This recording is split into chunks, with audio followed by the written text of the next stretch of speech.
So you're at a 3,000 square foot gym. What does that look like? What's the day in the life of a gym owner? Wake up at 4:30. That's in the afternoon. A.M. You do your. There's an A.M. You have coffee and breakfast, and the first class is at 5:30 a.m. Coach a few classes in the morning because you can't give those away to someone. You can't.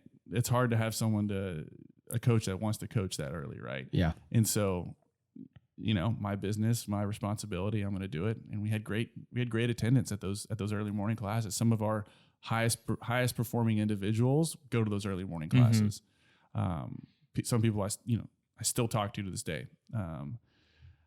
And so we had those early morning classes. After that, I would work out, and then I would hoof it over to the corporate account. Had 3 classes middle of the day. I would make sure I spend time over there with those people, then hoof it back to the gym for the afternoon classes. And then I'm done by 7 p.m.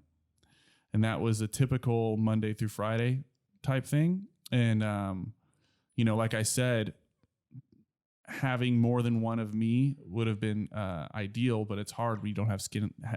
Putting someone that has actual skin in the game. We brought that on a few times.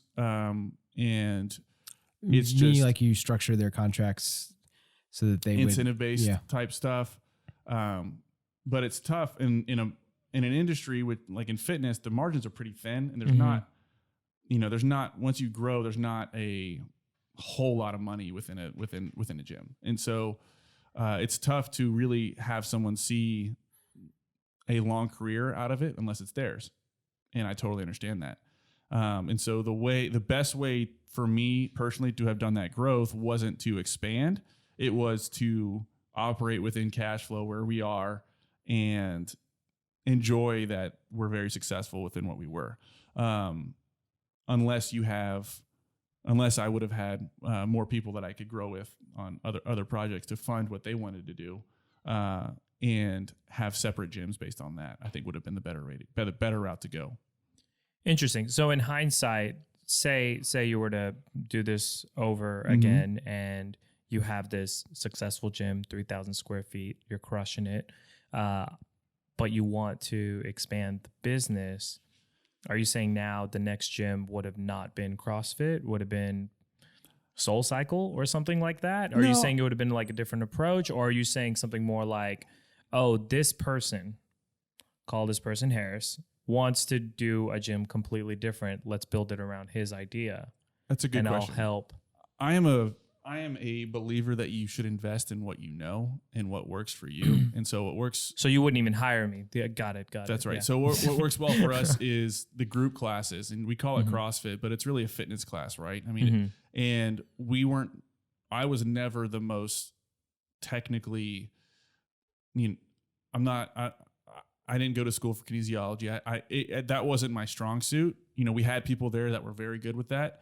I think the most important thing to keep people moving in a fitness environment that's a group class environment is people wanting to be there, and people, taking time out of their day because it's what they enjoy doing. And I think building a community is the best way to go about that. And so having someone like-minded enough that would want to do that is what you should do. And for me in that world. Now some gyms do things differently, and they do a very good job of what they do. And that's just speaking from my experience, I think, having a relationship driven, approach to fitness, especially in a group setting, is the best way to keep people moving.